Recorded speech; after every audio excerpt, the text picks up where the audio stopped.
কথা ধারাবাহিকের আজকের পর্বে আপনারা দেখতে চলেছেন যে কর্তা-দিদা কথাকে দেখে সবাই তো খুবই খুশি হয়ে যায়। কর্তা-দিদা তখন বলে, "কথা মা তুমি ফিরে এসেছো? তুমি সত্যি ফিরে এসেছো? মা আনন্দিতা আমাদের কথা শুনেছেন।"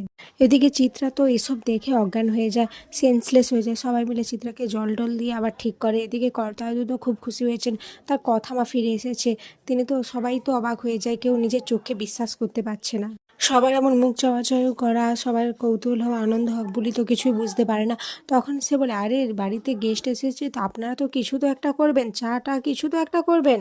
এদিকে নিচে চেঁচামেচি শুনে কায়দা কানুন টিম চলে আসে, আর এসে তো ওরাও অবাক হয়ে যায় যে বুলি এখানে কি করছে, এটা ভেবে পায় না। ঠিক তখনই করদাদু ওদের আসতে দেখে বলে, "এই দেখো কথা মা ফিরে এসেছে, ফিরে এসেছে আমার কথা মা আবার।"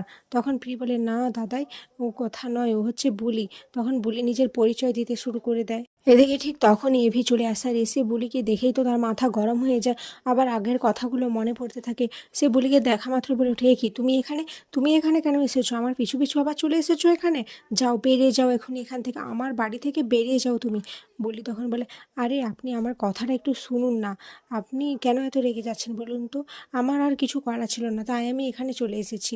এভি তো এটা শুনে আরও রেগে যায়, বলতে থাকে, "কিছু করা ছিল না মানে? কিছু করা ছিল না মানেটা কি?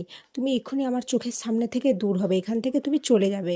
এরপর বুলিও খুব রেগে যায়। তারপরে সে সমস্ত ঘটনা খুলে বলতে থাকে বাড়ির সবার সামনে, যে কেন এভি তার বাড়িতে গেছিল, সেখানে বস্তি লোকেরা তার সাথে কি বিহেভিয়ার করেছে, এই সমস্ত কিছু সে খুলে বলে।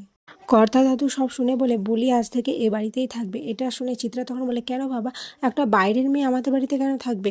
তখন পিসিয়া বলে, "কেন মেজু বৌদি, তুমি তো অনেক অন্যায় করেছো, তারপরেও তোমাকে আমরা এই বাড়িতে রেখে দিয়েছি, তাহলে ও কেন থাকতে পারবে না? আর বাবা যখন বলে দিয়েছে তাহলে ও ওই বাড়িতেই থাকবে।" এদিকে সবাই এভাবে চিত্রাকে বলাতে চিত্রার মুখটা একেবারে চুপসে যায়। এদিকে কর্তা তো মনে মনে ভাবতে থাকে, না আমি কোনো ভুল করছি না, হতেই তো পারে এটাই আমার কথা মা, বড় বৌমাও তো এভাবে স্মৃতি হারিয়ে ফেলেছিল, তো আমরা সবাই ভুল বুঝেছিলাম ওকে, কিন্তু সেই তো প্রমাণিত হলো যে ওই আমাদের বড় বৌমা। এমনও তো হতে পারে যে এই আমাদের কথা মা, না না, ওকে এই বাড়ি থেকে যেতে দিলে হবে না, ও এই বাড়িতেই থাকবে।